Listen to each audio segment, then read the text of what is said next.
Or chairman Wontumi, lawyer Andy Apia could be lawyer. We've heard from Baumia, we've heard from Alexander Fenyomakin. They said they went to NIB. Your client is not there. Where is he? See, there is a way of doing everything.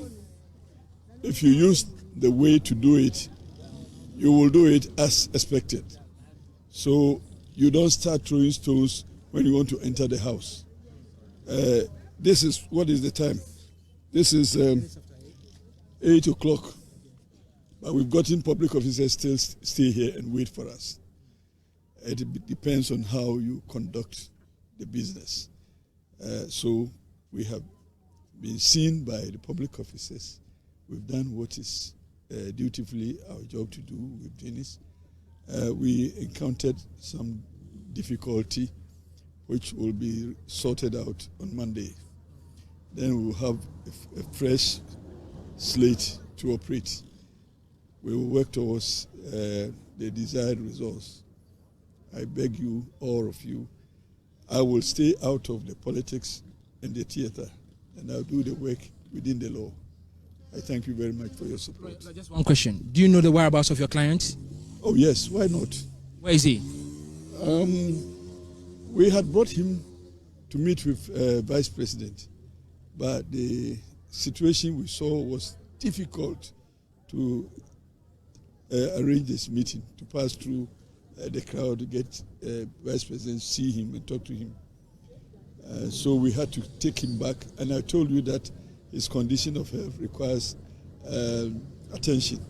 So he is receiving attention. He is wholly good, he is wholly healthy, and there's nothing to worry about in respect of his health. Secure the bail now? We have been able to provide the sureties. That one I can assure you. And I'm very grateful to Honorable Brian Champon, who has supported me to file the documents. He has brought his documents to which goes over and above the value of money that is required. So I thank him very much. So that means your client is going home tonight? Oh, well, obviously no. So when? I told you that we encountered a challenge. The challenge that needs to be addressed before we can go forward. In fact, they had agreed to do the inspection tonight. So all the officers are there. But the challenge that I faced is legal. We can't do it because, but I'm grateful to them. They agreed to wait for us to bring the documents for them to go inspect the properties. But we have a legal challenge. Unknown to me, there was an application to frustrate what we are doing. So we will deal with it on Monday. I say it is application that was not filed by my good self, but that prohibits us. Is that what you're holding? That is what I'm holding. Specifically, what is it about? I'm not showing you. Sure. So hopefully by Monday your client will be free. Hopefully by Monday, when this application is withdrawn, then we'll proceed to complete what we are doing. I get that becomes a conditionality then, that if this application is withdrawn, yes, your client gets to go home. Pending, that will impeach them from continuing with the negotiations. Otherwise, we need to wait, and this application is taken, and the results come before we can also come in. Because in the pendency of this application, none of us can perform. But at least we have the agreement that we are ready to end. So but for this application, we would have ended today, unfortunately.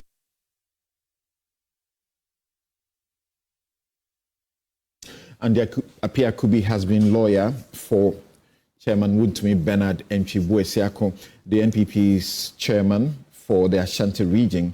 And you heard him, this was just last night, after they massed up at the, NIB offices right here at Ridge. And if you were tuning to radio in the evening, in the afternoon, getting into the night when the people were massing up there, you can't believe some of the comments you were hearing. People were saying if by whatever time he's not released, that place will go up in flames and the things that will happen in this country nobody can handle. Well, it appeared all of that was just empty rhetoric and noise. Roxanne Nelson Eche Kwame Dafiamapo is MP Southern and Majority Chief Whip. He's got a difficult job there in the Parliament of the Republic of Ghana. He is a man who is leading the campaign to break the monopoly, quote unquote, of the General Legal Council, the only regulatory body for lawyers.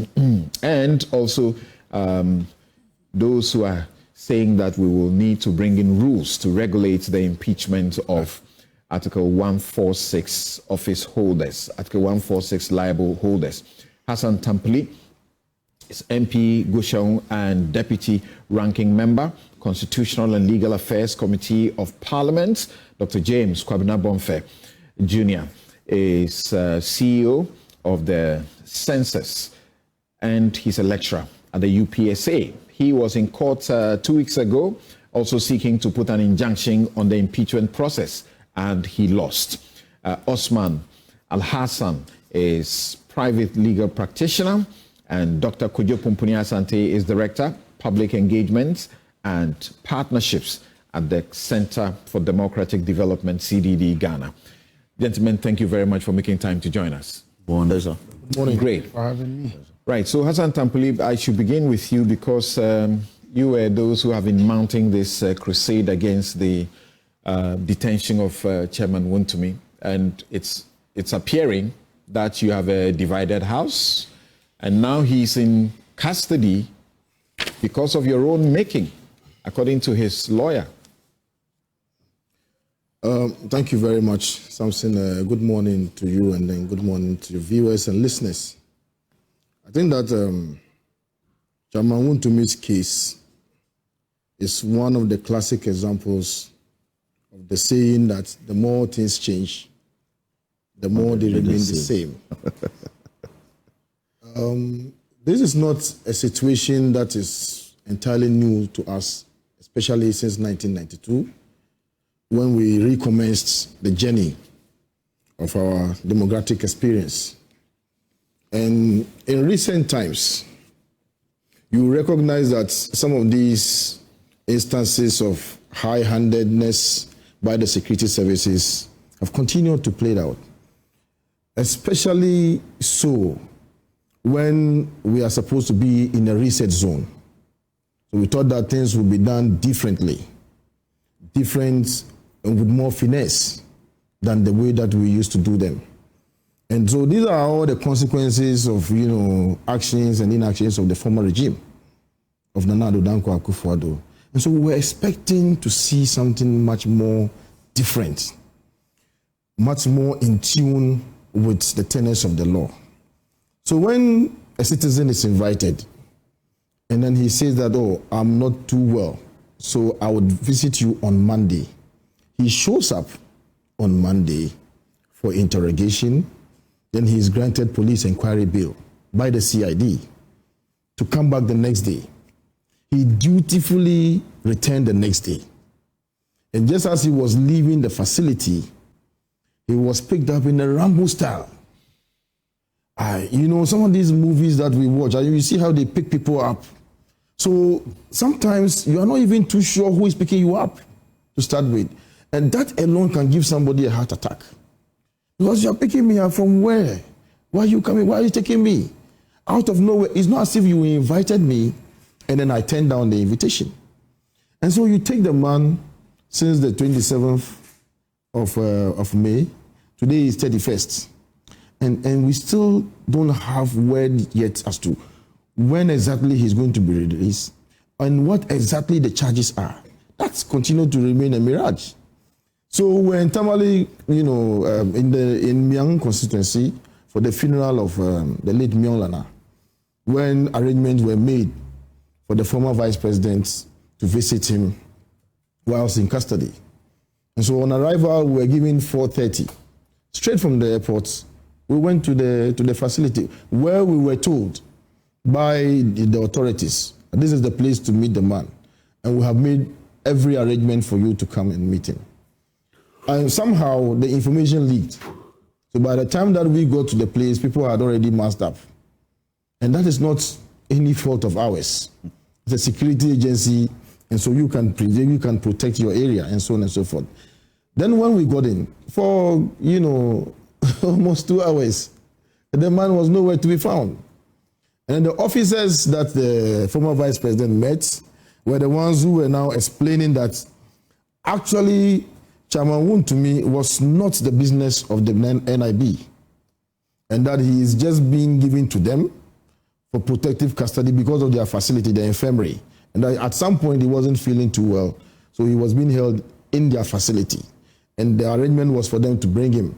And given the fact that many people had masked up, it was impossible or impractical for them to bring him in there. So beyond that, let's go to the law. What does the law say? Is his continual detention, restriction, and arrests contrary to the law? Yes, it is. It violates and contaminates Article 14.3 of the 1992 Constitution. It says, and I want to read with your indulgence, a person who is arrested, restricted, or detained, and the relevant section will be B, Article B, upon reasonable suspicion of his having committed or being about to commit a criminal offense under the laws of Ghana, and who is not released, shall be brought before a court within 48 hours after the arrest, restriction, or detention. Now, we are being told, for instance, that there was a court order and so on and so forth. If there was a court order, a warrant for his arrest, the court warrant, then the warrant would have been made upon terms and we would have gone straight to that same court. But there's no such warrant. The warrant came from Iyoko itself. And so, if Iyoko, which is a creature of law... You're contradicting his lawyer. Which one? His own lawyer says he was arrested on a warrant and that the claims that something untoward was done are untrue. You're contradicting his lawyer. But you see, the lawyer cannot even take superiority over Article 14.3. Whatever the lawyer says is subservient to what Article 14.3. You are impugning the competence of his lawyer? Well, Honorable Andy Appiah Kubi is one senior lawyer that I respect so much. But the law remains the law. You understand? And so I am restricting myself to what is in the Constitution. I'm not even looking at what he says. Because we all get it wrong. Even the Supreme Court judges get it wrong. Even the panel can get it wrong. Upon review, they can correct their mistakes. So yes, we may at some point in time get it wrong. But what the law says is what I'm reading out. And our understanding, all of us, believe that within 48 hours, you must produce the person before courts. If the person is not granted bail, that's a law. That's if the person is not what? Granted bail. Granted bail. Yes, that's police inquiry bail. Exactly. But he was granted police inquiry bail, correct? He was granted police inquiry bail. Right. And the bail terms were too onerous for him to meet. Now, the intendment of what we have in this law is for us to be able to override such what's the name? Outrageous bail demands. All right? So that whatever it is, you should be able to come within these 48 hours. Iyoko should have brought him before a court of competent jurisdiction, regardless of whether he is able to meet the bail conditions or not. But the police do this every day. Can we educate the people correctly? They do this every day. They grant bail to people before the 48 hours. And because of that, they don't take them to court. Well, it says that if you want to continue to detain the person, or you want to hold the person beyond 48 hours, then you must do so with the blessing of a court. So if you release the person within 48 hours, there's no need for you to go to court. But what the law is saying, that if you want to continue restrict, arrest, or detain the person, then you must produce the person after 48 hours, you must produce it. So his lawyer is doing the wrong thing. His lawyer is rather accusing the lawyer of the NPP's Constitution Committee, Gary Nimakumafo, who has issued an application to the court, which should be heard on coming Tuesday, to vary the bail conditions. He is faulting that lawyer's work. He says that yesterday in the night, Friday, this public office, they would have closed by 2 p.m.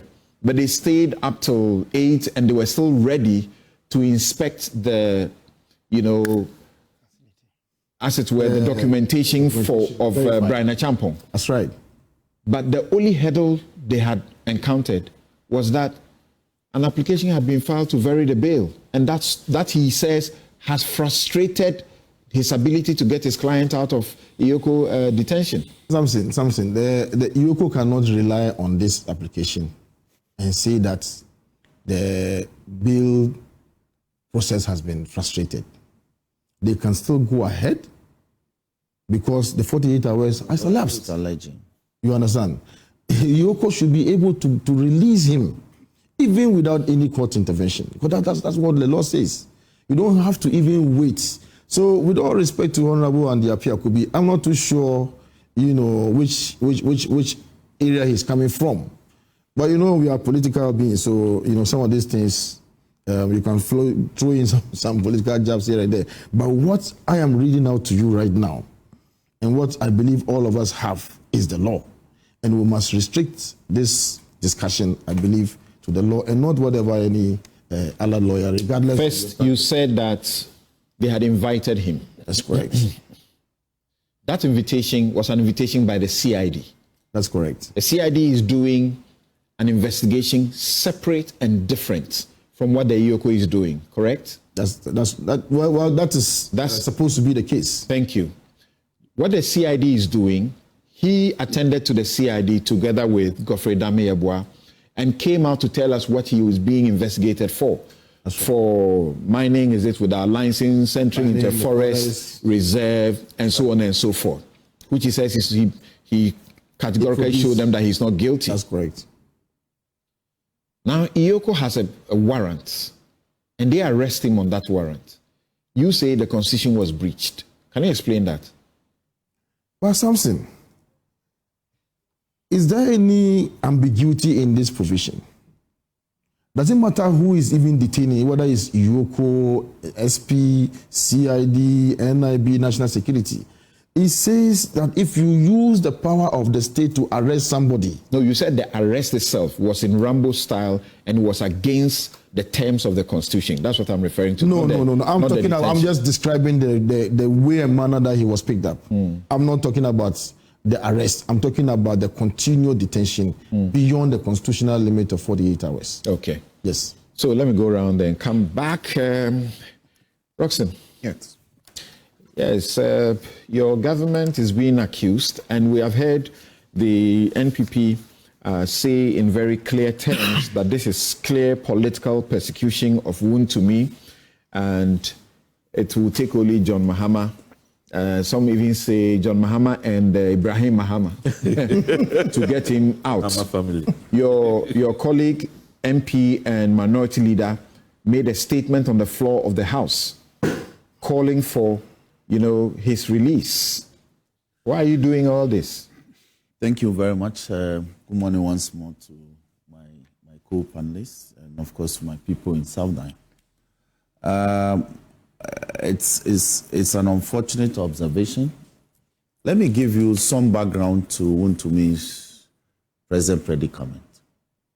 As far back as 2022, CSOs in this country called for his prosecution, criminal prosecution. He and perhaps others, I'm not certain, are the controlling minds behind Akunta mining. And Akunta mining had been established beyond doubt to have engaged in illegal mining. So CSOs, not NDC, not NPP, private citizens in this country called for his prosecution. That call was ignored by the Attorney General. 3 private citizens, Ken Ashigbe, Kwame Sapong-Asiedu, and Martin Kpebu, filed a petition to the CID. Let me get there. Okay. The initial call was in sometime in 2022. It got to the crescendo in October 2022. It was ignored. In January 2023, they renewed the call. So what did they do? They filed a petition Now they followed it up with a formal request that this entity called Akunta Mining and its controlling mines should be criminally prosecuted. Now, before that petition could be acted upon, the president is on record to have gone to a function and defended that Akunta Mining was not engaged in any illegal mining. So, perfunctorily, that petition to ask for the prosecution of Wontumi and other persons engaged in illegal mining, as far as Akunta Mining Company was concerned, died. But you see, crime does not rot. So if the state failed to act yesterday, the state is obligated under law to act today. Because the persons who exercise the executive powers of state changes. Now, came this January. But in Pebu, one of the petitioners in January 2023 didn't fold down his arms. He renewed the call. So that would have been the third renewal of that call. And said that Akunta Mining and its controlling mines ought to be prosecuted. So Wontumi's arrest has been long in coming. Now, what has been thrown into the mix is the fact that he appears to have engaged in multiple offenses. So apart from the issue of illegal mining, which is hanging over him like a sword of Damocles, he's also been accused of having been engaged in some money laundering and some other offenses. Fraud, causing financial loss to the state, and money laundering. Great. The criminal investigation is running concurrently with asset recovery processes to prevent further dissipation of what law enforcement agencies strongly suspect to be proceeds of crime. The suspect is also under a second strand of investigation, which is part of a larger international organized crime. The IOCO is assiduously working with our international law enforcement partners on this second strand of criminal investigations. And this was the statement by Justice Stromside, the Deputy Attorney General. He threw some light on the matter. I'm even informed that the FIC is also preparing its own docket. Financial Intelligence. Thank you. Center. So this is not the first time that an accused person at this stage, a suspect, is investigated in respect of suspected offenses that is committed contemporaneously. Indeed, by practice, if a suspect is taken through initial police inquiry, a prima facie is established and prosecution commences. Prosecution always has the power, and there are statutes, to go back to court and vary or amend the charge sheet if further evidence emerged that further crimes have been committed which deserves or warrants prosecution by the same accused person standing trial. So these are the legal basis underpinning why Wontumi will leave one police inquiry spot and be invited to another police prosecution inquiry spot. Not invited, arrested. Fine. So it came with a warrant. So, and be arrested. Now, Hassan Tampuli says what? That the manner of the arrest. No, address the constitutional. Yes, so I'm saying that you are saying that the manner of the arrest is illegal and that the continuous detention is unconstitutional. Great. Who determines the constitutionality of an arrest? It's a court of law. You've cited certain instances. You made the point that a court process, even though pending outcome of a court, a validly fair court process, the prosecutors or the investigating body ought to have released the suspect for him to have his interim freedom. Now, you know by practice, and as a practitioner, you know that the court could have suo motu, determining the application, directed that the bail as initially granted by the prosecuting body be reversed based on the evidence that would have gone before the court. So Iyoko acted properly by saying we had the intention of exercising our rights under 96 subsections 3, 4 to grant bail because perhaps we have assessed that he may not be a fugitive of justice. Is not capable of interfering with further inquiries into the matter. Is committed to stand trial and defend himself, the matter. But the pendency of a judicially filed application has tied up our hands because that matter will be contested on its merits. Because you are praying technically that the bail terms as granted by Iyoko to have his interim freedom should be varied or should be lowered, as it were. But if Iyoko contests it and deposes to certain facts, the court may come to a certain other determination. They're going to hold you forever. No, exactly. No, so process him for court. So your submission that for court. No, so your submission that his continuous detention in police cells or whichever cells is being held is unconstitutional, is absolutely unfounded. Absolutely. And let me tell you, I've been involved in Wontumi because Wontumi came up. And I was Wotumi's like 40 years ago in this studio. Young lawyer, and I was the face of the trial. The difficulties we had. Everybody at the time said it was regular. So we can make the general submission that this was 54 million. Yes. So the enormity of the bail terms depends on what is being assessed as being the subject of the offense being looked into. So people have had half a billion in this country as bail terms. Somebody even suggested yesterday that Namwa had like $1 billion. Yeah, not suggested. He had $1 billion. Good. The point to note, however, is that the Woyomis, the Atuesians who got like 670 million and so bail, those who got 200 million and so on, even Eduwahin, is it 120 or so? And then the courts. So all of them, apparently, you will see that their bails were set by the courts, almost all of them. Yes. Their bails were set by the court. Yes. Even in amounts that was far more than what and that is this guy is based on facing. the facts of the case. But in most of these cases, they also went back to the court and sought variation, and the bail conditions were, stepped down. How does mining in a forest reserve, become an offense that cannot be billed? That for which reason you need 50 million Ghana cedis for bill to be granted? Because you had your time. Hassan, I will be scandalized if you make that point.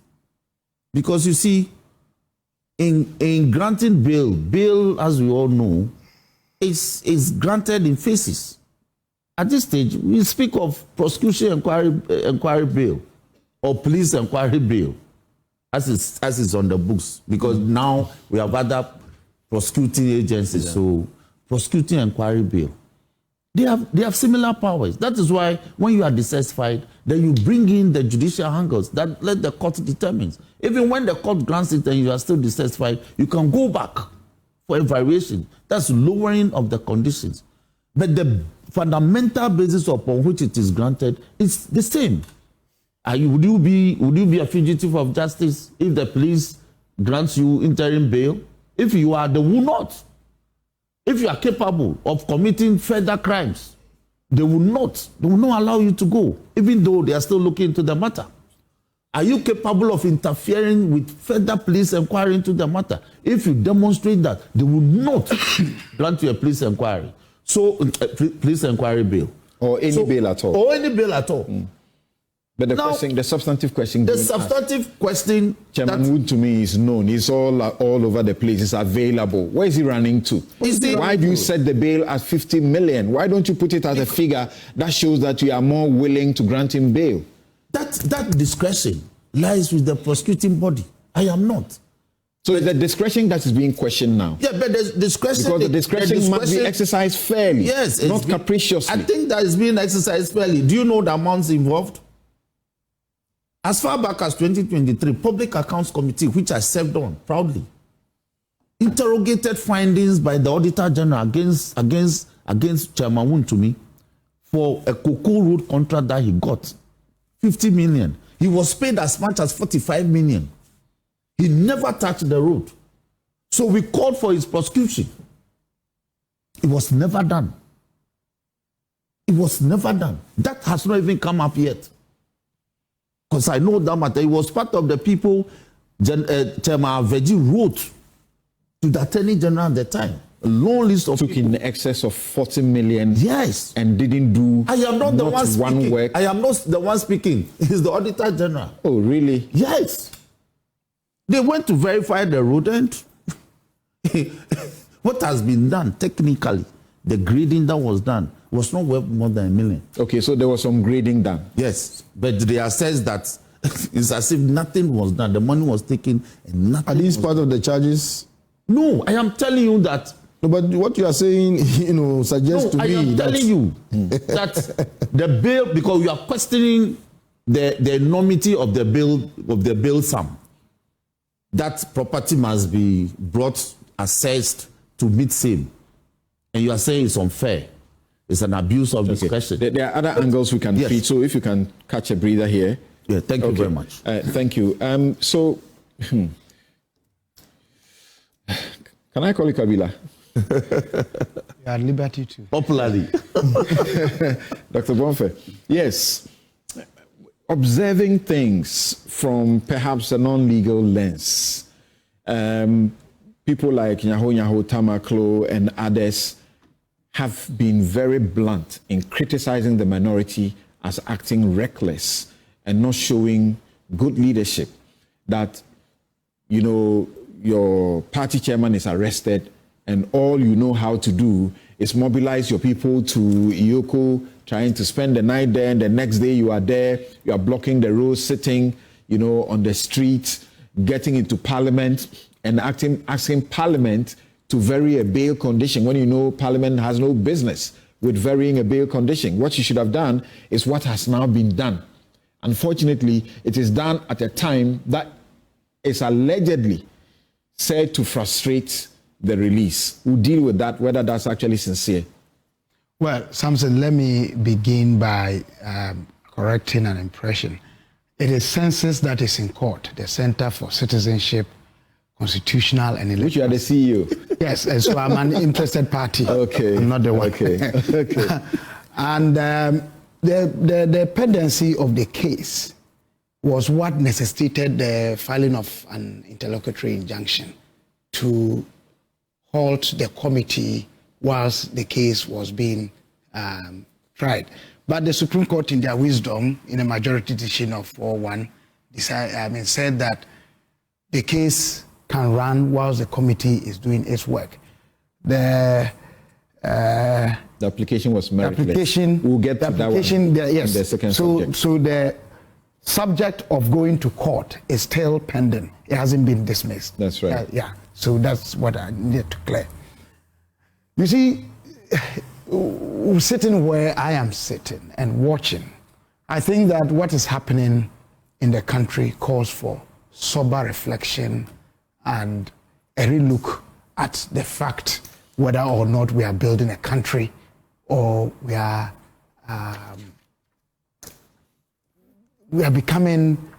going at each other.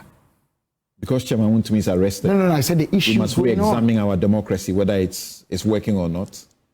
It's beyond Wontumi. Okay. The issues I want to look at go beyond Wontumi. Okay. Bernard Nkwibo Siakon is the chairman of the party. Regional. The regional chairman of the New Patriotic Party. He has following. And he is somebody who is known to be in business.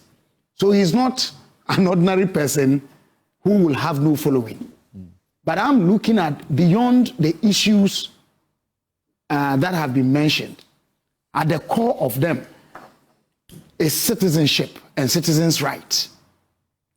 And it brings to the issue of what is a bailable and non-bailable offense. How the bail terms can be met. We don't have non-bailable offenses anymore. Exactly. through the decision of the Supreme Court. Thanks to Kwebu. Thank you. That Kwebu went to court, and we are now clear that there is no offense in this country that is non-bailable. Yet bail is at the discretion of the court. Sure. It doesn't mean it is automatic. Absolutely. Okay. But there are prosecutor agencies of security agencies that exercise right over bail, not only the courts.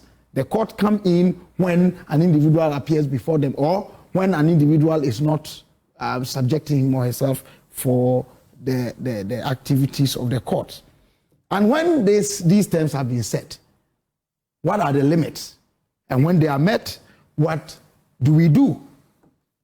Another issue that comes up is the functions of security agencies. One and at the same time, whether they can exist in multiples. Can 3, 4 security agencies at the same time be investigating one person and be going about it in the manner that we have seen some go?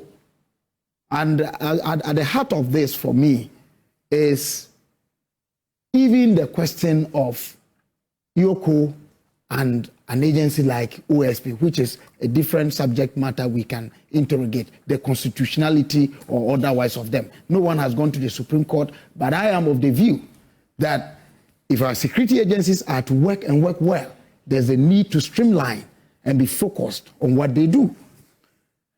There is also the notion that politicians don't sin, and that is something that we all need to discuss.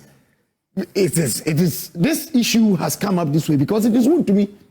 How many Ghanaians are innocently suffering in the hands of security agencies without going through the right processes? Only last year, Daily Graphic published, is it 25 or 26 persons who had been incarcerated or held in remand for nearly 27 years. Forgotten.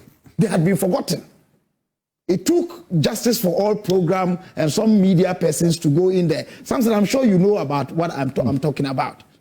So this particular matter. I wish you don't invite me on this. I'm not inviting you, but I'm saying you. All I'm trying to tell you is that I see these Don't be things. tempted. I see these things every day. Yeah. So when I hear the politician jumping, so I just keep quiet and watch. So it brings to the fore these major issues that we all need to confront with. Look, citizens, what do we care about?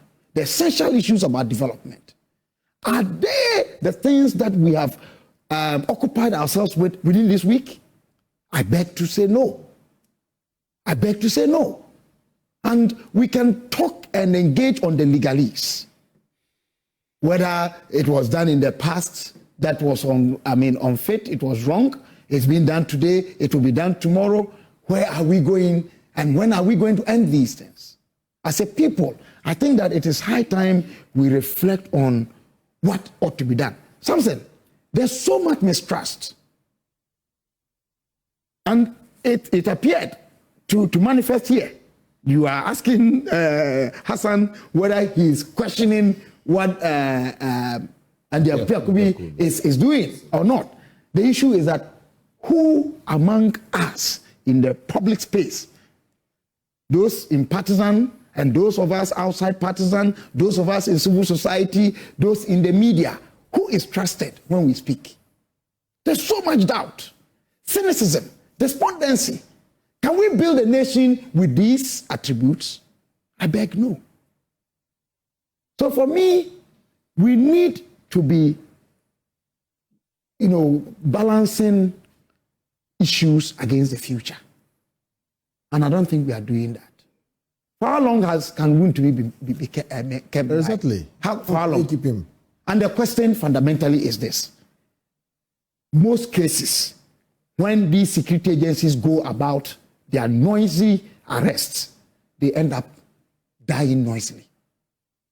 No prosecution. You never know. You just ask for how long. I said in most cases. Maybe. Something we've seen this in the past. Yeah, we have also seen people ask for how long, and the answer they get is for as long as Afoko.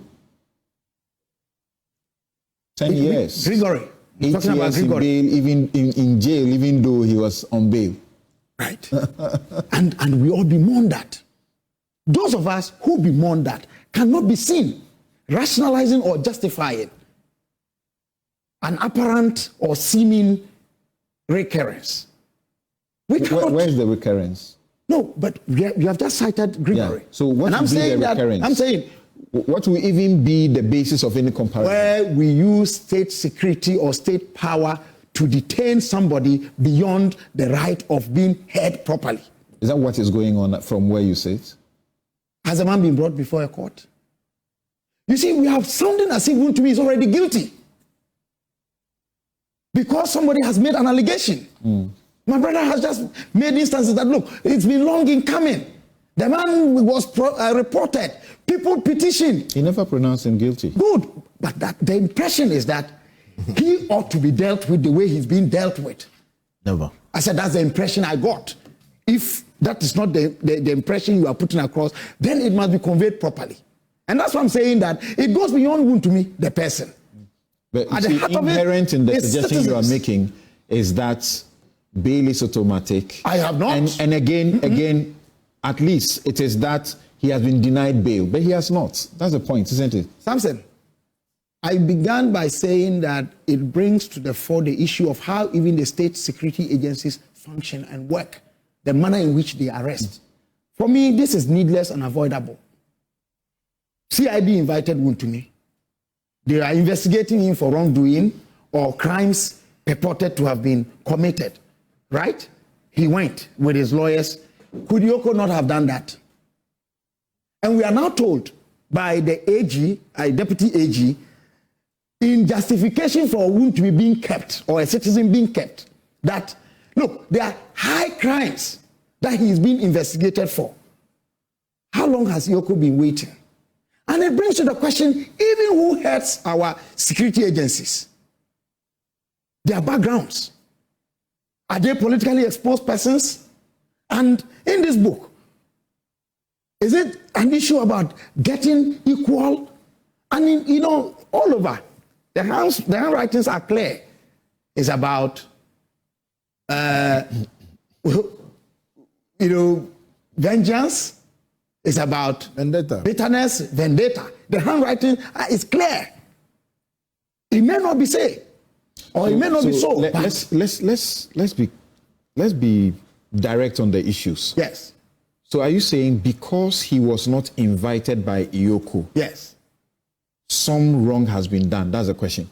I'm saying that it could have been done better than this, and we will not be sitting here discussing this because you are going ahead. If it had been done properly, because you have gone ahead. Okay, you use the word. If it had been done properly, so you are saying that at all costs, willy-nilly, CID invited him.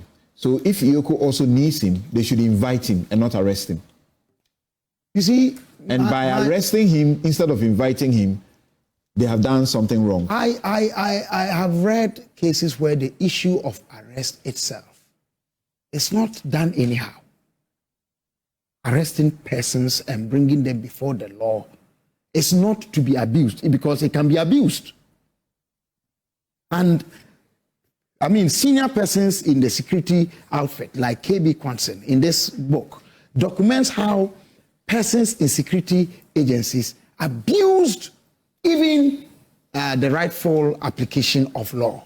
In this circumstance. And I'm saying that right now we are told that the man is still in the custody of Yoko. Has he been arraigned before a court? No.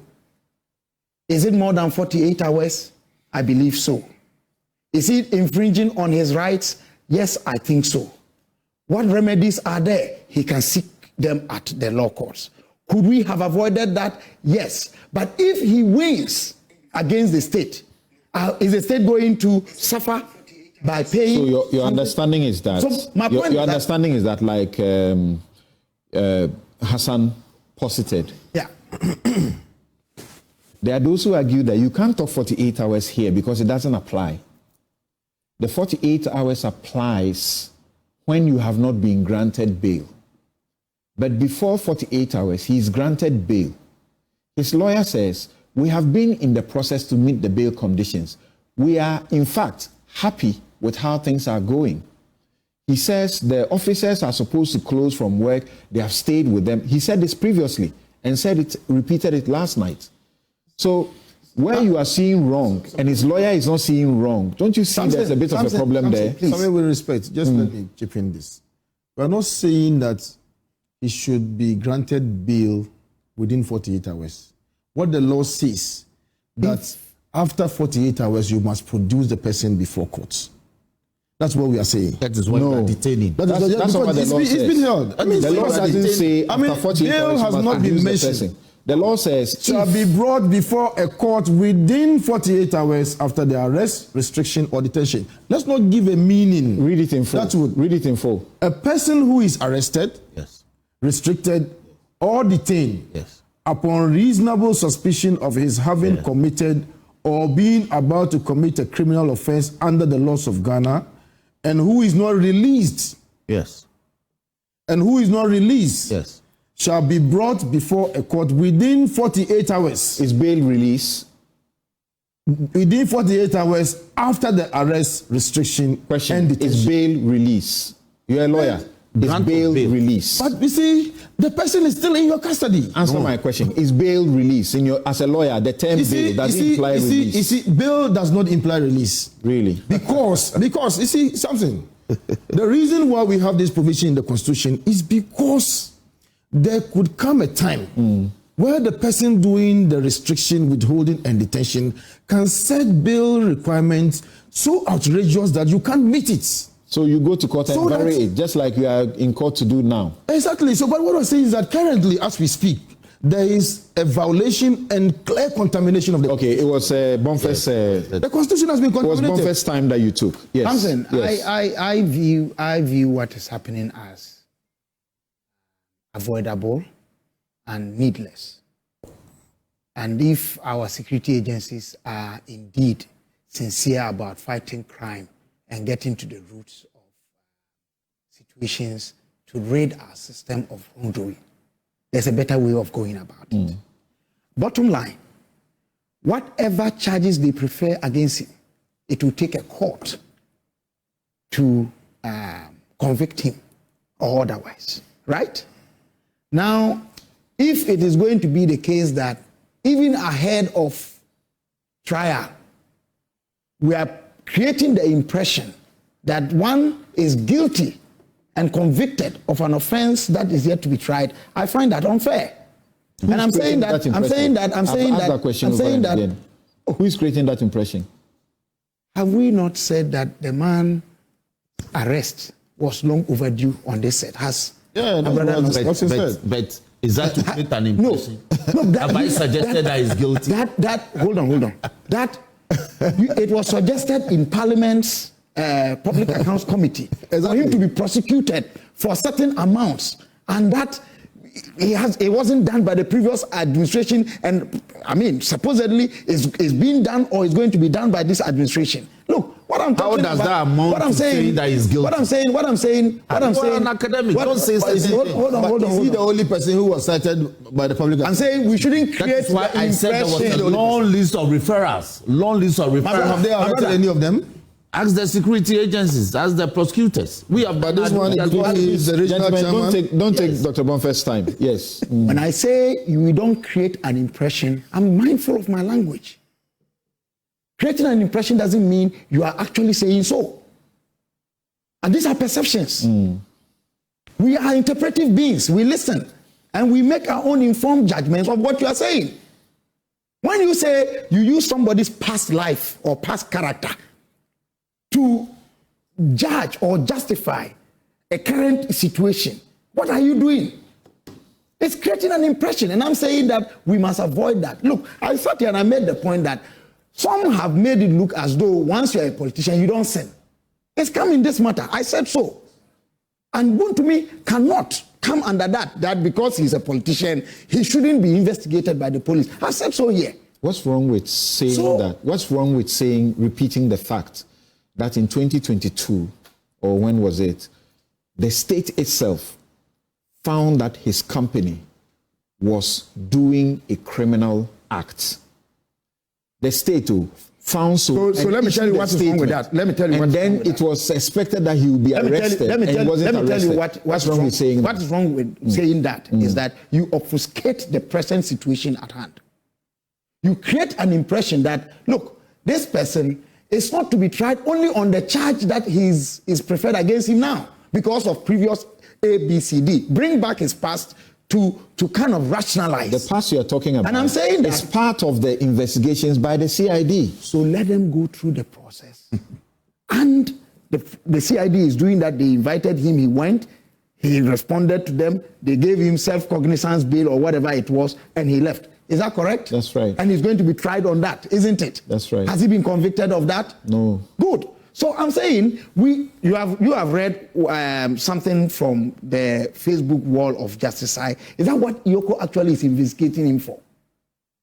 Or the deputy AG is bringing this out to say that these are other issues hanging on the man's neck? We take the Deputy Attorney General's word because no, I'm not saying don't take his word. I'm saying that they are the legal advisors Samson, the point I'm making, so they will know. Is that what Yoko is investigating for? Yoko is under the Ministry of Justice. Until the contrary is proved, what the Deputy Attorney General has said is what we take. Is that, did he say that? That is what Yoko is investigating? Yes, that's what he said. Good. And I'm saying, if that is the case, we have all appreciated here that there is no offense that is non-bailable. Correct? Can he be put before the court whilst he's enjoying his liberty? Yes, he's entitled to it as a citizen.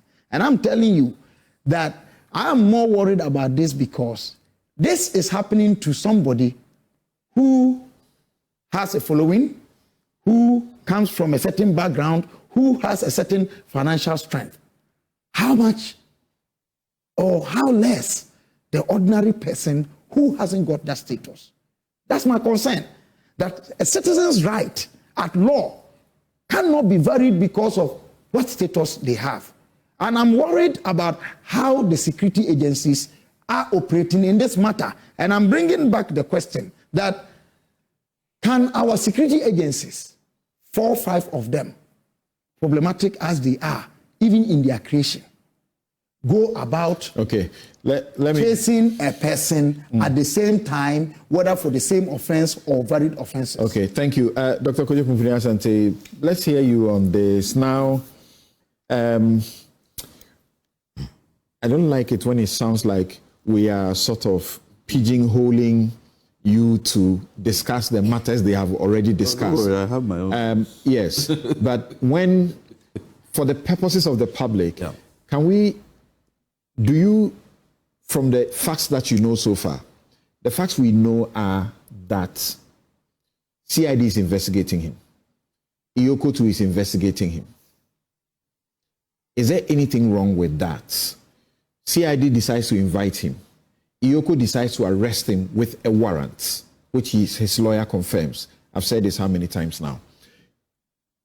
And he goes to police, he gets granted bail, he goes back the next day as they continue the investigation. He's leaving, they pick him up. Is there something wrong with that? Earlier, they had gone to his residence to pick him up, and you know, he has a fortress of a sort, so obviously they couldn't penetrate the fortress. He's kept in. Before 48 hours, he's granted bail. Do you find something wrong? But after 48 hours, he's still there. Sure. Oh, thank you very much. And you know, before I get, because I think we really need to go through the process, because I think for the public, when a lot of these things are politicized, very, very difficult to separate facts from fiction and propaganda and all of those kinds of things. But it's very important that, you know, because of what is at stake, at the end, even the politicians will say, you know, everybody knows when you are in public office, if you have to be held accountable, you need to present yourself to be held accountable. But this is not new. He may be a politically exposed person. Exactly. In public office. Sure. Yeah. I mean, politically, either through a transaction or whatever. But this post-regime accountability process is not new. You can go back to the 2000s with Quality Grain, Victor Salome and the rest, 2009 to the Ghana at 50 prosecutions. Almost every 8 years, we go through this process. And actually, in a weird way, it is probably the only successful way in which we have held politically exposed persons accountable in this Fourth Republic, right? If we're talking about, even just recently, Sednam Tamaklo, whatever, you can go the list, Atuforcing, all of those people. Now, the issue with what's it called, Wontumi's case is, so there's a Rambo-style arrest issue and then the bail conditions. So the Rambo-style issue, I think a lot of people have condemned, from the the governor of the Bank of Ghana, Kedoforiata, even recently the Kumi gentleman and so on. So I think most people have made the point that for some of these things, there's no need to go in with the kind of force. But when they were trying to arrest, or at least, yes, arrest Wontumi, when apparently they invited him and he had not responded in Kumasi, I am sure any law enforcement agency would have said, if you are going to go and effect an arrest of Wontumi in Kumasi, you definitely cannot go with just a few armed officers, because of what Wontumi represents in Kumasi as chairman. I mean, I've seen him, follow. He has all kinds of following, and we've even seen what has happened subsequently. So anybody that is making a security assessment would have gone. But even in the Kumasi one, some people were saying 20 years, but it was obviously less than that. So even in that particular circumstance, I would say if they went in with armed police and so on, I wouldn't be surprised, because a crowd might even gather there and all of that. The contention around the CID, I don't think the issue around the CID invitation, coming to CID, the charges that have been preferred, I don't think anybody is disputing. I have not heard any complaints about that. That's right. So I think we need to put that on the side, right? The Akonta mining matter, and I agree that this has been on the table for long. We've been debating it and discussing it. So the charges and all of that, it's not new. The issue is the Iyoko arrest, and remember, Iyoko has not preferred any charges. Iyoko has only is investigating, and we got in from the AG that they are investigating organized crime, fraud, and money laundering, and all of that. The arrest, again, the concern is that it was made Rambo style. I think by the time Wontumi left CID, and I don't know those who were there who could probably, but at least he still had following, right? So if you were Yoko and you needed to arrest him, how were you going to do it? Were you going to let him go back to and then invite him? I mean, these are law enforcement tactics that are used all the time. So I don't have a problem with whether the person is invited or is arrested. In both cases, there are procedures, legal procedures to follow. If you arrest, you give the person, they have access to their lawyer, all of those things. And it doesn't appear that was a problem with the Yoko matter. It only became a problem when the bail condition issue was raised. And as we have discussed it all here, there are so many things that go into determining what is bail, the bail value and all of that. And it looks like the kinds of things... But it must be said that even before the bail was set, they stormed the Iyoko premises. Yes, I know. Because... They almost spent a whole night there. Yeah. And that was bound to happen. And we've seen it in previous time. As I said, this is a typical, after every 8 years, when... because particularly when people that are officers of the party are arrested, you get a different kind of mobilization that goes on. Often, like appointees and so on don't normally get that. But officers of the party, you will get that. So people like, oh, they have arrested Wontumi, chairman, regional chairman of the party in Ashanti, and people are mobilizing there. But at that point, there wasn't really, for me, an issue. The bill that was set, which we have gone over, we know that others, they are even, so it's not unreasonable for a 50 million bill to be set, and depending on what is being investigated. But the question was, why didn't the lawyers of Wontumi go to court to vary it? Because that is what the legal procedure is, right? That if the public officer exercises their discretion around bail, that if you want to address it, because often they might negotiate and say, oh no, maybe it's too high, and you get. But it looks like they were unwilling to reduce it. So from Tuesday, I think, when he was arrested, I mean, they could have gone to court that way. But from what has happened with and the appeal could be and what Gary Newmark went to do, it seems like there's a conflict on who exactly is representing Wontumi. And that is what has complicated the matter. So maybe I'm just speculating here, but from Andy Appiah Kubi, he was trying to meet the bail conditions. That was the strategy, that they felt confident that they could meet the bail conditions. And he thought that, as at yesterday night, that could have been addressed. Then there's other legal representation, more from the party, who thought that it is outrageous and they want to challenge it. But they waited. So somehow this conflict internally within the group seemed to have prolonged the process. A day before this application was filed. Yes. That was on Thursday. And the Appiah Kubi was speaking to the media, and he was consistent in what he said last night, that they were working on the bail. People were saying it was onerous, it was whatever. You didn't hear him appear to agree. So all his focus was that I want to get my client out. And he was saying they were succeeding, they were getting closer to it. So so how do you blame Yoko in this? Exactly. In this particular instance? Because why not blame Yoko? Because people have gone there with similar sort of under similar sort of investigations.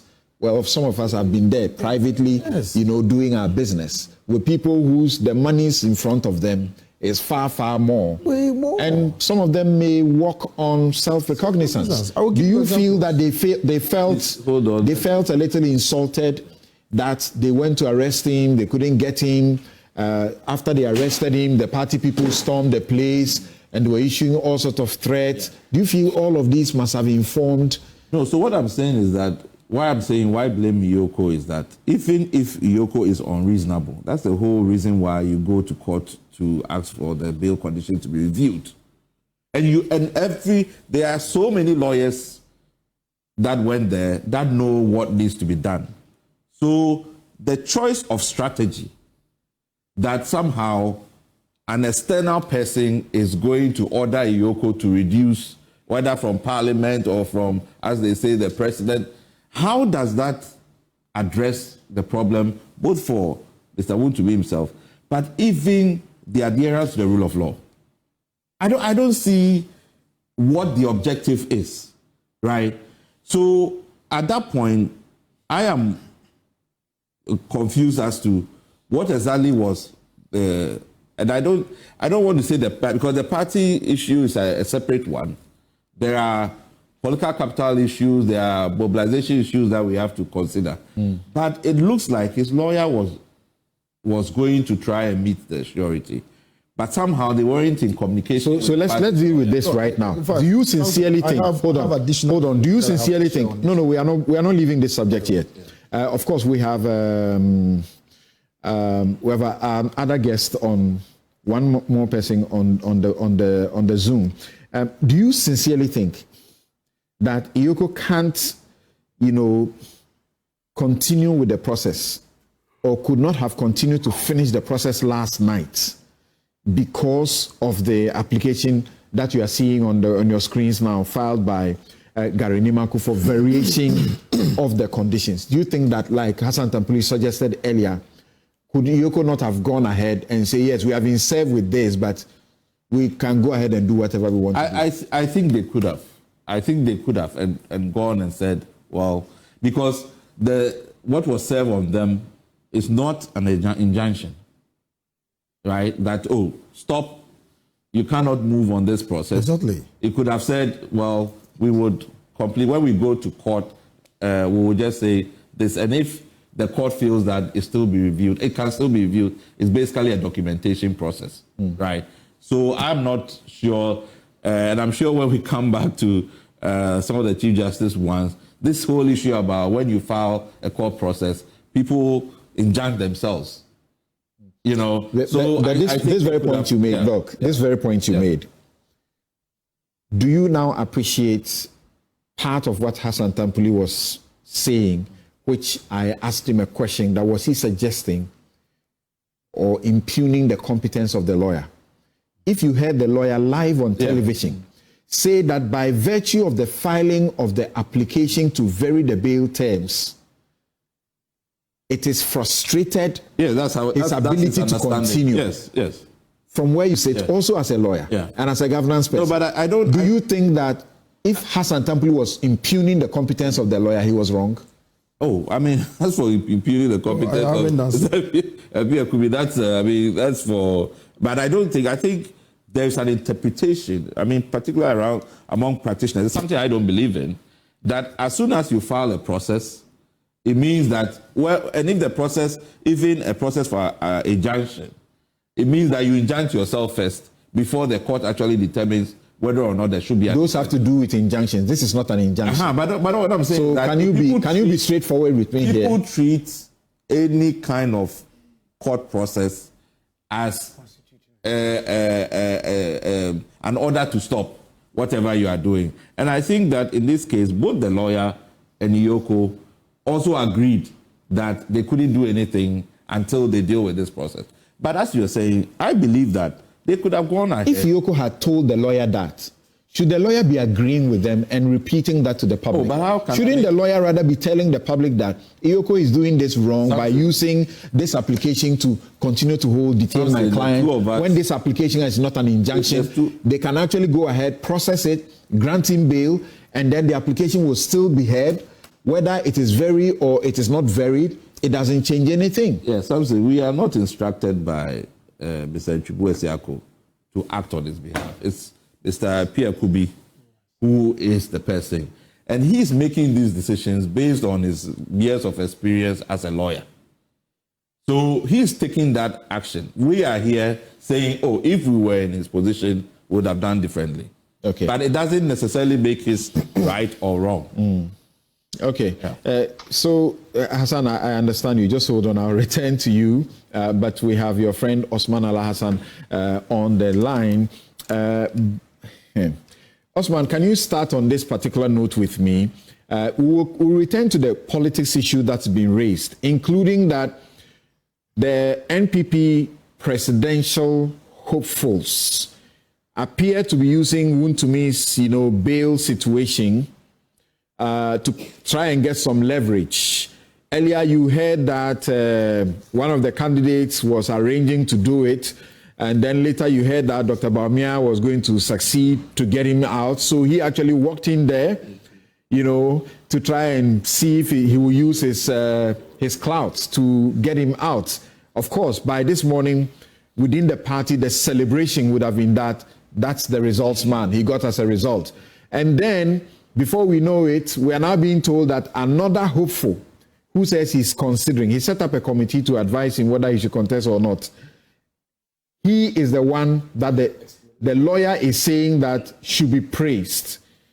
But the substantive question of law, does the pendency of the application to vary the bail conditions stop or frustrate the continual processing of the bail application? Samson, and thank you for having me. First of all, I think that the whole process is being colored with partisan politics. You see, and even the scenario you have cited, the competition among NPP presidential hopefuls to demonstrate a kind of kindness and to make themselves visible is another way of politicizing a criminal procedure. You see, and for me, I always think that it is important we divorce those partisan political energy and emotions from the legal issues. They are normal. It is normal for someone to exercise or express some kind of emotions to things you have common interest over and which are being heard, whether legally or illegally. But I think we should not allow those partisan political energy to obfuscate the situation. First of all, let me make these comments. The security apparatus as we have it, I don't think anything has changed. The status quo is what it still is, because the change of government is just less than 6 months. And so the security and their modus operandi is what we still have. And for me to have people of a certain caliber to now complain about the high-handedness or despotic tendencies of the security service. Now, when we had witnessed a lot more of these things, is worrying. Okay, so Osman, my direct question, if you can answer that. If you can answer that first, we want to educate the public. From where you sit, do you agree with Dr. Kojo Pumpuni-Asante that the pendency of the application to vary the bail application does not stop the IOCO from continuing to process the bail application, and he could have been granted bail last night since they've gotten the security for it? Well, I was coming to that, but these were general comment. The pendency of the application is intended to vary the bail condition. Now, if you file that application and you are taking steps also to meet the bail conditions, I think that the pendency of the suit will not hold off any legal steps being taken in the criminal procedure, because a fulfillment of a legal obligation or right, freeing someone of his liberty, is a legal duty on the people who are holding him. And so if you go to court, you file an application, I don't think that application should stop them from doing what they have to do under law, if the circumstances avail those things. Or ultimately, what he would have done was perhaps change the character of what they are seeking. He would have said, what you are seeking, you have already complied. You have already fulfilled it. Is that not it? Yes, of course. We have situations where we have moot cases, right? You can have a matter pending in court and something will happen to render it moot. And this means that it is no longer relevant for the court to determine the issues that have been presented. So the question now is, why will IOCO be telling the lawyer that because of the pendency of this application, they can't go on? And the lawyer tells us publicly that the pendency of the application frustrates his ability to get bail for his client last night. That is if IOCO is the one that told him so. But who else?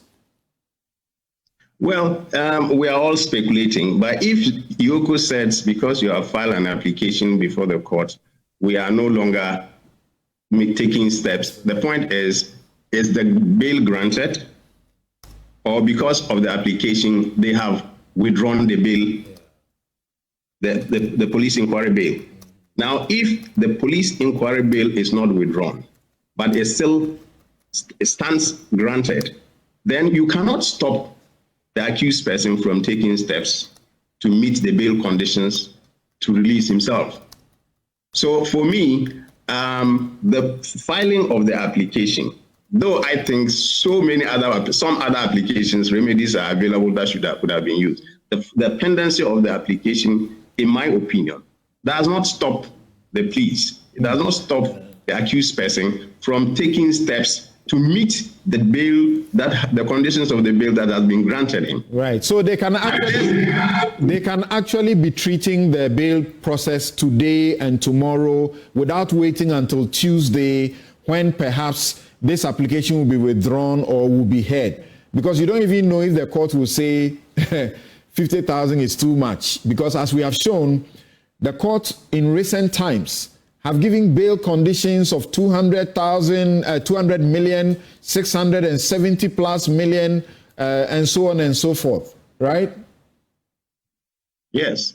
So you see, we lawyers always want to explore remedies. In fact, we fire all cylinders, as they always say, in situations where we want to free our clients from the clutches of the law. And so for me, I don't think the lawyer has done this with all his hopes on it. In fact, it is not a guarantee that you appear before the court and you get the conditions varied. In fact, it is possible that they might be increased. But it is an avenue of redress that he seeks to initiate as a matter of time, because all legal processes, the earlier you start them, the better, especially in circumstances like this.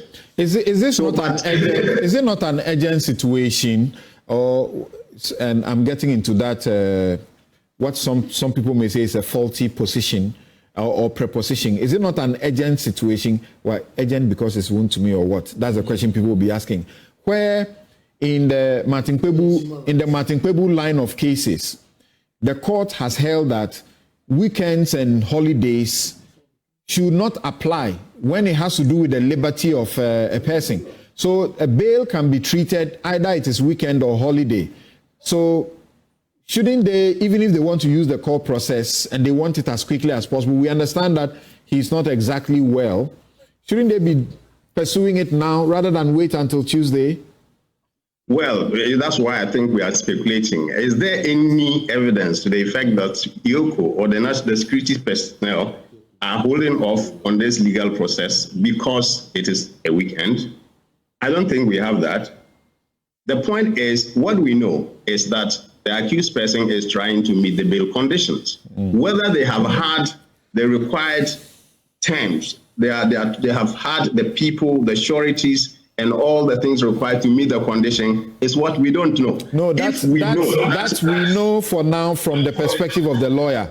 The lawyer says Brian Champong has offered something of the value in excess of even 50 million.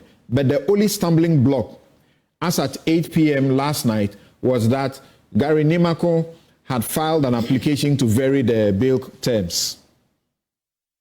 Oh, if this is the situation, I think I would not agree with IOCO or whoever is detaining the person, because the pendency of the matter, we all know that pendency of a matter, the Supreme Court has just decided something in the nature of that. We like that. That the pendency of a certain injunction did not stop certain processes. Yeah. You see, but that's only about injunctions. And let's be clear about it. It's not every injunction that when it is pending, it is not in force. It is only injunctions that are against, as it were, the state or constitutional obligations. Exactly. So it's circumscribed. It's not general. People should not be misled. But it's even worse if it is just a mere suit without an accompanying application for injunction, isn't it? That I sue you, and all of a sudden, the subject matter over which I sue you has to be frozen until we finish the dispute. Right. That's not it. Otherwise, even the application for injunction, interlocutory injunction, will be useless. because that is always done to hold up the status quo, to hold the status quo until the final determination of the matter. But be that as it may, my point is that the pendency of whatever suit has been filed should not stop the processes that has already been initiated. You have made that point. You were saying, and I'll take you finally on that. You were saying that there are other avenues available to them.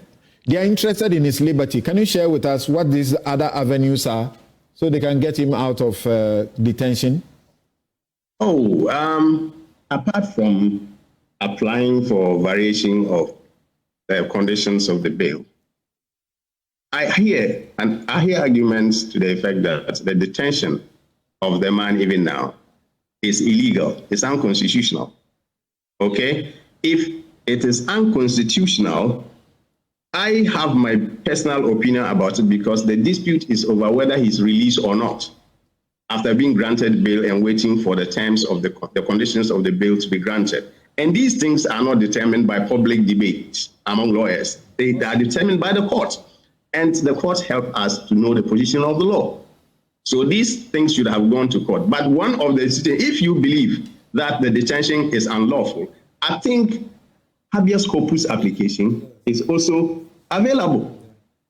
Now, you can't make a habeas corpus. They are looking for quick processes. They are looking for quick things that could get him out rather than resorting to court. I thought those were the kind of suggestions you were going to Yes, but the quick things, like Samson, the quick things are what the lawyer is doing. In my opinion, he is focused on getting the bail terms met and get the gentleman out. And in fact, he's not going to be out as acquitted and discharged. Right. Thank you. Hold on for us, Osman. And then, so the politics and optics of it, that the criticism that the minority is facing for hitting the streets, somebody have asked, so what they were doing was almost literally demonstration. They didn't comply with the Public Order Act. At the front of Ioko, they were sitting down. There was a police vehicle that was trying to access the building. Somebody drove a truck right in front of the vehicle, blocked the vehicle.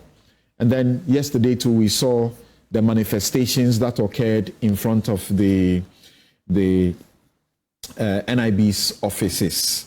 So what do you say? Some say you don't have any moral rights. There were too many of these things that happened in the NPP era, so just shut up.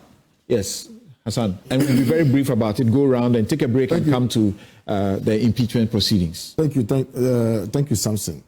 I think that we must start from a certain point and recognize that some persons, politically exposed persons and public officers, have been subject of criminal prosecutions in the past before. Talk of Dr. Stephen Opuni, Seydou Agongo, Dr. Komna Dufour Jr., Kesia Tuforsen, Dufour Senior, Collins Zonda. Some are free, some are in jail. Almost all of them were granted self-recognizance bail. All of them, these guys. All of them? Yes, self-recognizance bail. Not true. Dr. Samuel Ofosu Ampofo walked home after meeting his bail conditions, and they were not onerous. You understand? Richard Jakpa was also being prosecuted. He never slept in prison for a day. The bail condition, 5 million Ghana cedis, 3 sureties to be justified. The Attorney General felt that, look, if this gentleman is not able to meet these bail conditions, I'm a minister for justice as well.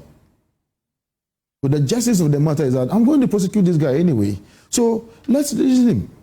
So he was released. Richard Jakpa never slept, in custody for one day. All these things about political promises during the heat of the campaign. And one of the things that the NDC said they would do was to come after Chairman Wontumi.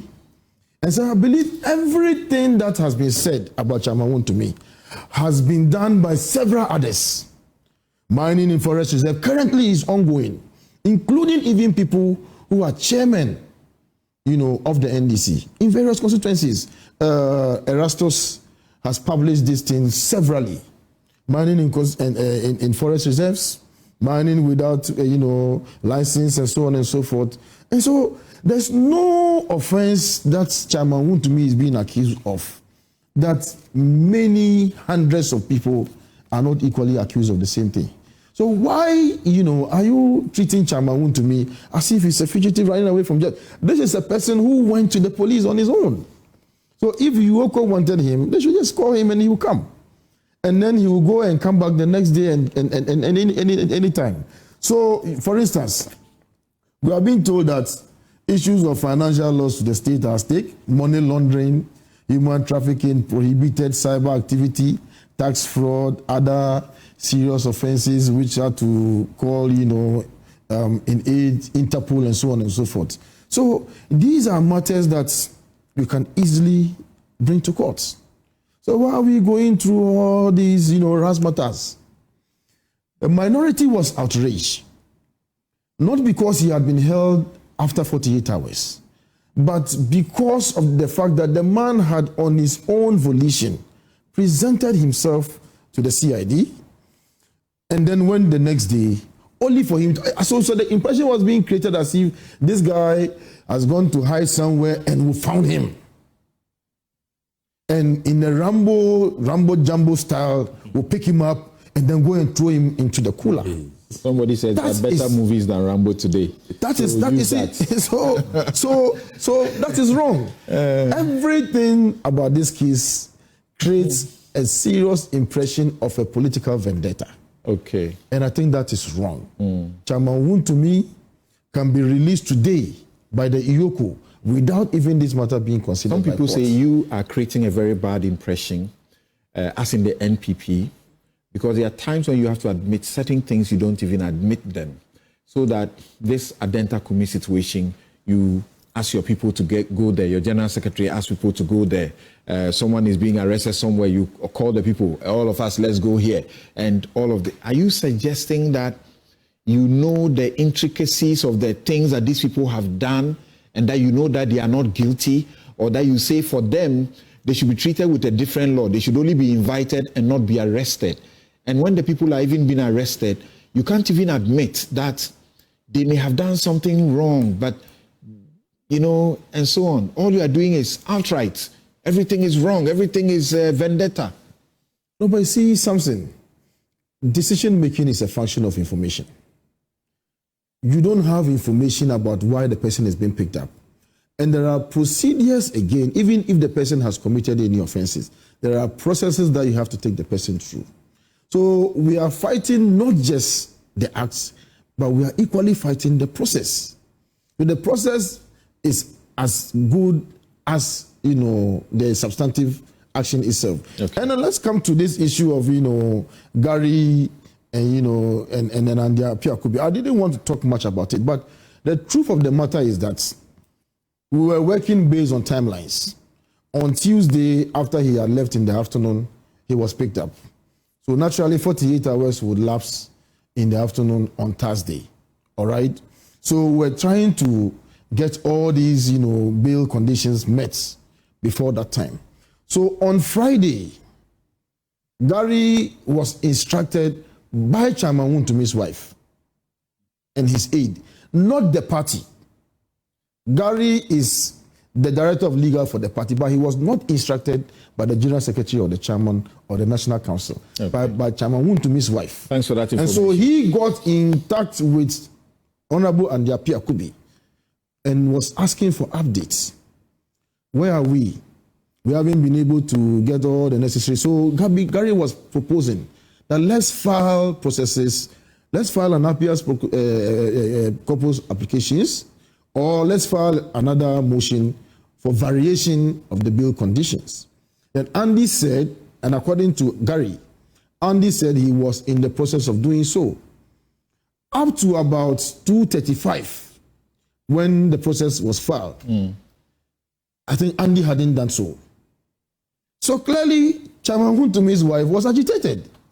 And she wants to see her husband, regardless of what is going on behind her. She wants to see her husband. And she wants to see the lawyers to be doing something. So if you are doing something and it's not known to her, obviously she will not be satisfied. I see. So she properly instructed Gary And Gary is not a meddlesome interloper as far as this. And Gary filed the application. Gary filed the application. 2:35. 2:35. Okay. On Friday. So the two of them appear to disagree. So they were communicating. Okay. So it is not as if Gary went ahead to file the processes. Andy is being accused, and the Apia Kubi is being accused of, because he's already shown support for Brian Champong, because he's the first who came to announce that Brian Champong will contest. So he wants to get some favor, or he wants to use this to create a better leverage for Brian Champong. Because before the Brian Champong equation came in, it was the other candidate, and then later it was Baumia, who was said to have secured 2 people and so on. Dr. Baumia has arranged the sureties for the release of Chairman Wontumi. That has been done. His Excellency Dr. Mahmoud Baumia has made arrangements for the sureties, for the release of... and yet his lawyer is playing political ball with this. Is that what you're saying? Well, that's up to him. But I'm saying that even if he's playing politics, this is not the place to play politics. With the liberty of an individual, with the other accusation is that your party chairman, your party general secretary, organizers, and the rest of them, they have lost touch with the people, and they are afraid that they will lose when they go for a rerun. They go for the next election. That's why they are all, any small opportunity, they want to do and show face and do all of these things. It's not genuine. But, Samson, your regional chairman, even if you were not contesting, re-election, you are not going for an election, your regional chairman has been incarcerated, and then you just sit aloof? No. They have a duty to protect members of the party, whoever is involved. That's why you find Adenta Kumi, who is not a regional chairman, he is just a full soldier. They have to go to his aid, just as they will go to the aid of, to show the grassroots that they are concerned about them. I mean, what is a party? So that when they come for elections, they'll vote for them. Some of them are not even going for re-election. You understand? So, for instance, we have been told that the national organizer is not contesting again, but he's there. He has a duty. He has a charge to keep until his tenure. Thank you, Roxanne. Elapses. So, that aspect of the discussion, the conduct of the minority, the conduct of the party. Clearly, politics, and there appears to be some confusion, but that's their cross. Look, today Hassan says that the continuous detention of Wontumi, pending whatever process is in court, is unconstitutional. And he's a brother. I never heard Hassan speak in similar occurrences in the past. I never heard him. You were there to do that for me. But you could have done that from within. You know, I almost ask you that. You understand? When, for example, Oliver was kept for a month, the demonstrators were kept for over 2 weeks, all of those things. We didn't hear you guys. Who were saying that Galamsey should stop were detained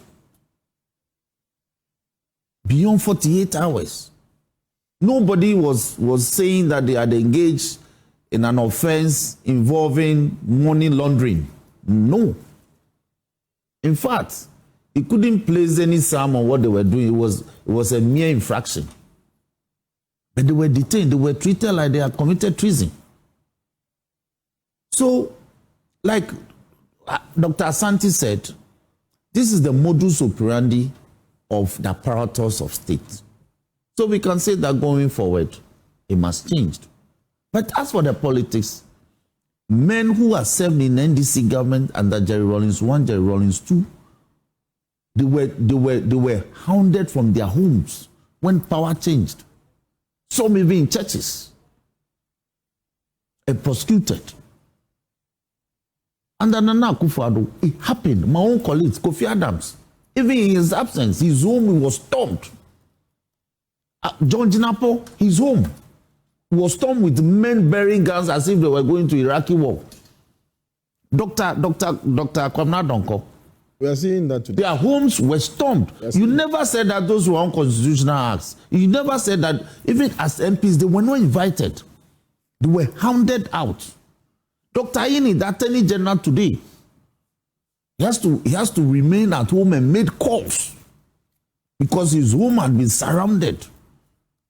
So, by all means, we can condemn these things. Continue that way. I am not saying we should continue, but I am saying, Wontumi is not better than Dr. Aini. So he has to be taken through the process. But in any case, bail has come. But I disagree that the pendency of the matter will not have an impact on the release of Wontumi. Because you see, Iyoko is going to contest the application. How do you know? Yes. Because if I've granted, no, I know as a natural matter of course that I have granted the bail terms. Right? And you are contesting that the conditions, the evidence before me, preliminary, that I considered in order to admit you to these bail terms, you are asking the court to vary that without submitting any other evidence to the court. I am going to submit those evidence before the court. These were the evidence upon which I base my exercise of discretion. So I am opposed to the application. I think you are second guessing. No, I'm not second guessing. No, I am speaking as a reasonable prosecutor would do. Because the prosecution, you questioned the discretion, and I said, given the gamut of facts available so far, I think the Iyoko exercised their discretion favorably, or not capriciously. You disagree. Okay. And based on that, the application is before the court. So Iyoko will contest the application. And perhaps, like Osman said, there's a danger that they may even ask that it should be upped, and the court may agree. Or that they will use Andy-Appiah Kubi's video, this footage, where he's saying that they've got more than is necessary to meet the bail conditions. Exactly. Except it is this application that's frustrating it. So if you go and say you can't meet it, they'll say, no, you have already told the public that you have more than enough to meet it. In fact, you met it, but it's the court process that has frustrated it. So the court will say, you have already admitted, so go and let the conditions remain same. So that is by the way. Okay. Now this small point about Kabila. Kabila said, my comments amount to creating bad impression at all.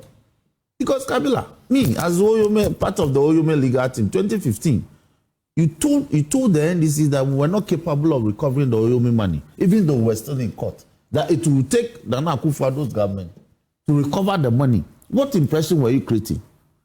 Even though it was the NDC that was prosecuting Oyome, which we will identify with. Okay. So as for making comments to create impressions, you were making reference to me. Yes, you have been guilty of.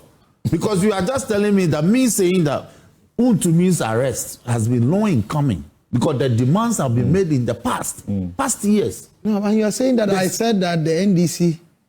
Yes, you said the NDC were not capable of recovering the Oyome money. I said that to you when? You said that in 2015. I recall I was a lawyer in the matter, and I was very furious. You can check. Anyway, we were done in the NDC. We were not. This was supposed to be quick, you know. So you have also you take your time now. You take your time matters now. Like this, you have said things that created bad impression. So don't accuse me of doing same. Okay. I thank you for the opportunity. Thank you very much. So, gentlemen, I'm going to give you just a couple of minutes, just about 2 minutes each, so that we can go and return to the other substantive matter. Yes. You want to free yourself of cancer by going around looking for who else has cancer. I'm sorry, it is not true. But it's not true. Something I think it's not true that you said that. Please let me. No. My time. Are you saying that you never said that? It's not true. Let's begin to check. You said so. Let's check. Please go ahead. You said so. I said that you were not willing. I didn't say you were capable. No. Okay. I said the government then was unwilling and was not ready. Cannot recover. I said you were unwilling. No, you said we cannot recover the money. It will take Nana Akufo-Addo to come and recover it. What impression were you? When did I say that it will take Nana Akufo-Addo? You said that it's not true. 2015. I said that it's not true. Impression were you creating? It's a lie. I wish somebody. I'm saying this is a lie. It's not a lie. This is a lie. You said it. Prove it. You said it. I'll prove it. Are bring it out. You are prove it because I said it will take Nana Akufo-Addo to come and take the money. Said it. That is not true. This is a lie. Okay.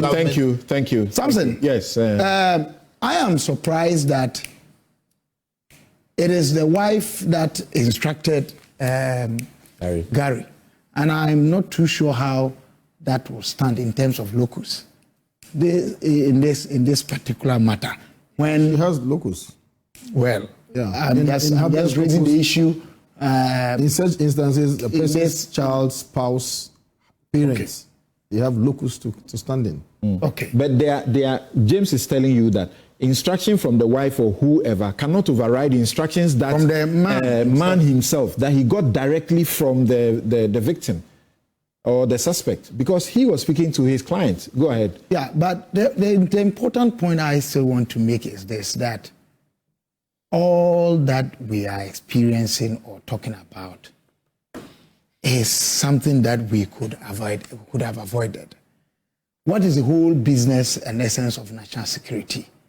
To protect and guard the values of the country, of the nation, and also ensure that there is peace and order for us all, to live within.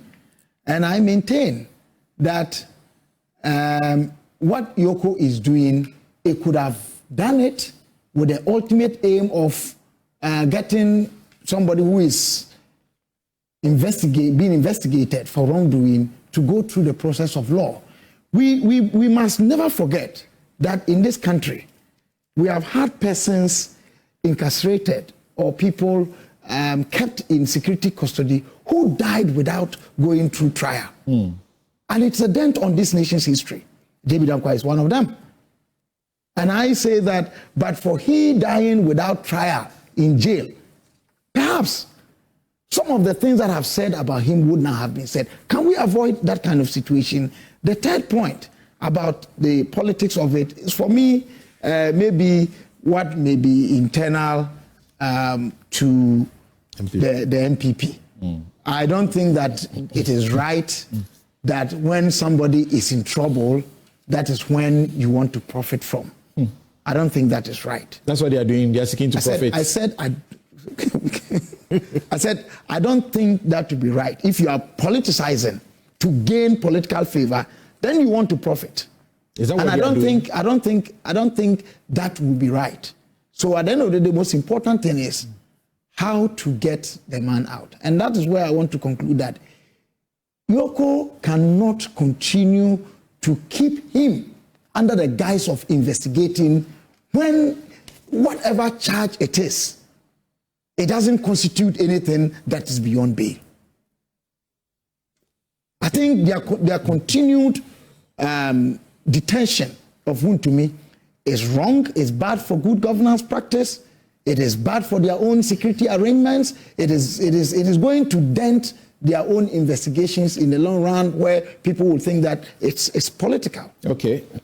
Yeah. But we just I try to just fact check with the banter between you and yes.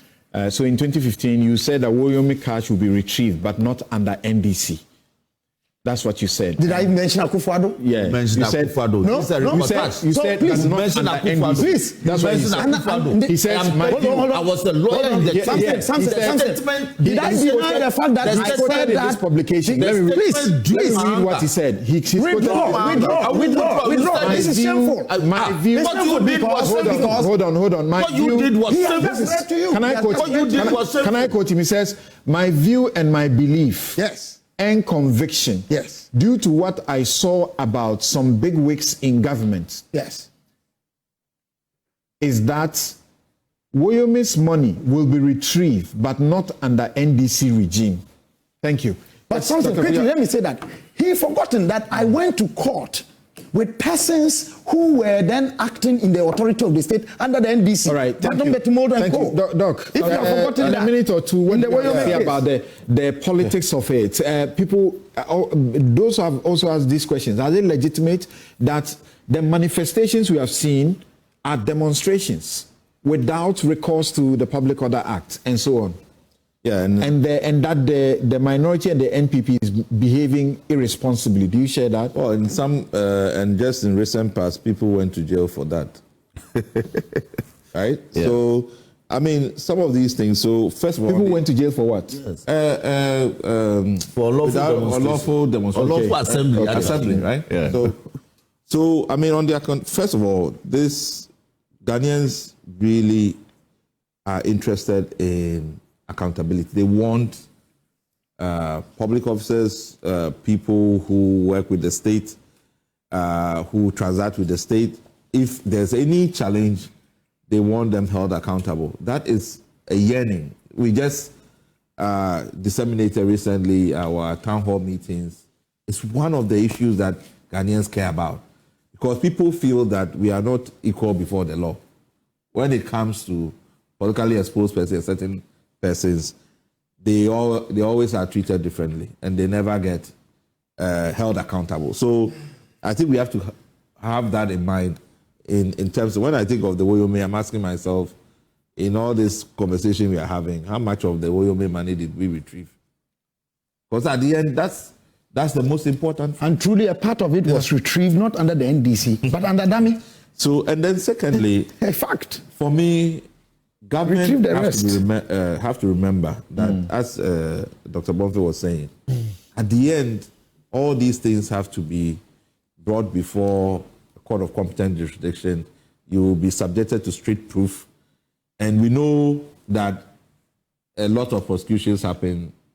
A lot of them, sometimes they don't go anywhere. Some people also are held responsible and jailed. So the process, there should be fidelity to the process. Rule of law, due process have to be always respected. And some of these Rambo-style things, people were wearing balaclavas and things covering their faces. I mean, we really need to avoid all of those things if we are going to make sure that at least the process is clean enough that it doesn't become a basis for which, you don't succeed in court. So it is in their own interest, but it's also in the public interest that it's done well. Right. And then lastly, for the NPP, we've seen, as I said, every time that there's a change of government, we see this. And then the NPP have to make a very clear calculation about how they are going to, pursue legitimate concerns about due process. That it doesn't become just a mobilization to, support our political appointees. Because sometimes even Mr. Dubois, and I'm wondering, what is the relationship between Mr. Dubois that the NPP as a party is mobilizing, to either, support his case or... So I think there's a lot of calculation, even walking out of parliament, when Ghanaians are looking for... any mobilization for Dubois? Oh, I mean, in terms of the NPP's position on the Dubois case... I'm not too sure there's... maybe I'm not saying mobilization in the same as Wontumi or... Commentary. Yeah, but I don't think we need to... Okay. There's a spirited, commentary. So sometimes I'm it just means that doesn't mean every point. So I think that calculation also have to be put... Okay. All right. Thank you very much. And even though I had, told Hassan Tampuli that what you were saying was not exactly correct, I'm now being bombarded by publications about Kwabena Dufo, 8 others granted 60 million cedis bail. You were mentioning all of these people, and because you mentioned Atuasian, I knew the Atuasian one. Atuforsen. Okay. Right, because Atuasian was 670 plus million. Okay. The finance minister now. Right. So they were not on self-recognizance bail. But he's mentioning certain people, and he's right about their situation. They were politically exposed persons, and they got self-recognizance bail without any struggle. Let me share a couple of your messages. We take a break and we return to see if the Chief Justice will make any headway suspended after her colleagues, those she superintended over only about 41 days ago, looked her in the eyes and in the face and threw out her supplementary affidavit. They just threw it out that you can't do what you have done. And then the application for injunction to throw it out on both occasions on unanimous decision.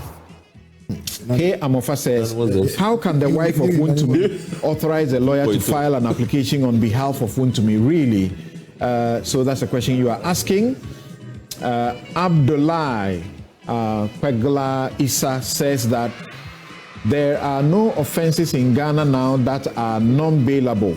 John Mahama is rewinding the clock to the era of military regimes characterized with unconstitutional detentions. Men of conscience should rise up, for it is Wontumi today and it may be you tomorrow.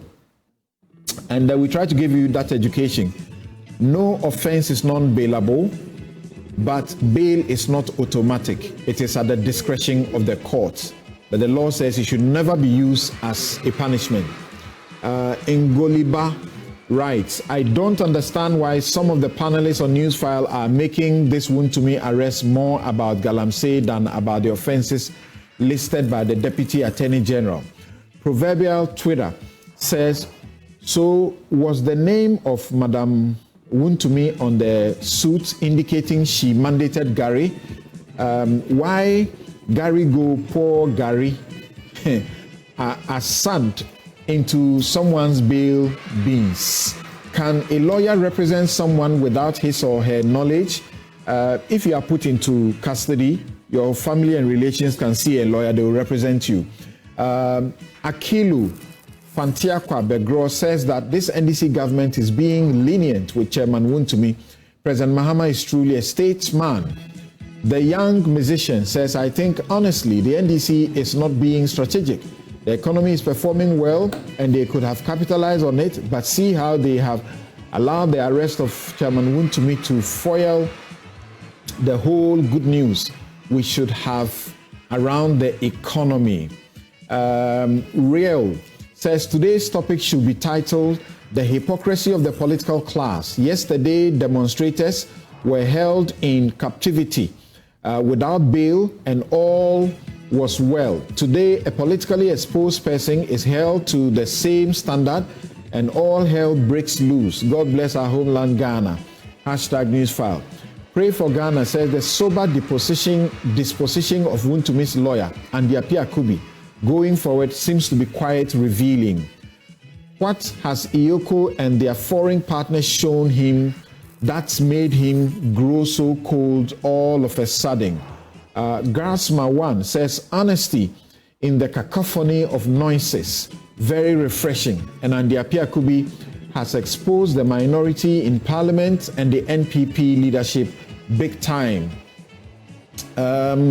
Excellence Reign says they should go to court because this same NPP were the people telling the NDC to always go to court.